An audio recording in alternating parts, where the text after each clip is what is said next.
Everyone wants to make Seattle streets safer, but the path getting there is sparking some intense debate. So this afternoon, tensions boiled over as city leaders faced fierce pushback over new buffer zones intended to crack down on illegal drug use and prostitution. Fox 13's Lauren Donovan is out on Aurora Ave. And Lauren, the most hotly contested out of the two proposals is actually designed to target those paying for sex and those forcing people into the sex trade, by restoring it to a misdemeanor crime like it was back in 2020.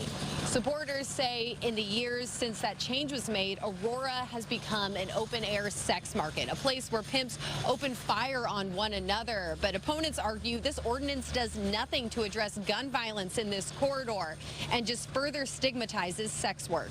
I have a problem. My house, I live on 102nd, and I know you all know where 102nd is. You have a war zone in your city, in this open air sex market, and I'm like in it. You know, when I go home, I'm in it.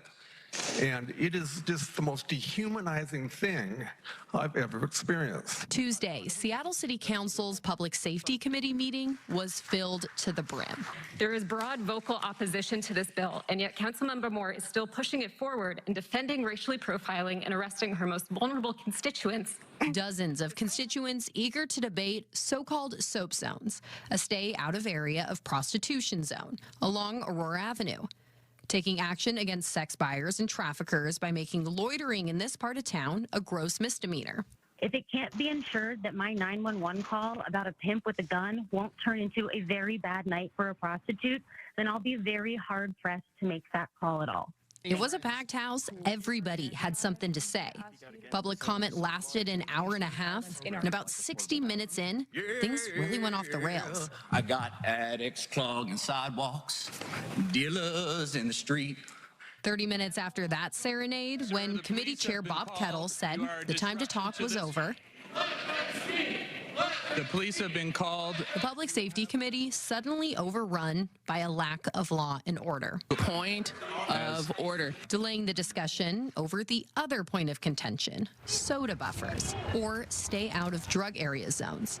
One would be established over in the Chinatown International District, another in the downtown corridor, encompassing Pike, Pine, and 3rd, areas dubbed open-air drug markets. Our neighborhoods are hurting.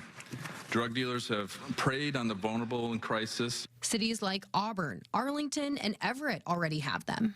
And members of the business community, like this restaurant owner, seem to like the idea. Users are dying, businesses are suffering, and the tax basis is eroding. In fact, the only ones profiting are the dealers. So what happens if these ordinances become law here in the city of Seattle? My next question is, where will all the Johns and the drug dealers go if they're arrested by Seattle police? Right now, we know the King County Jail is full and booked, so will there be even space for them? Reporting on Aurora, Lauren Donovan, Fox 13 News.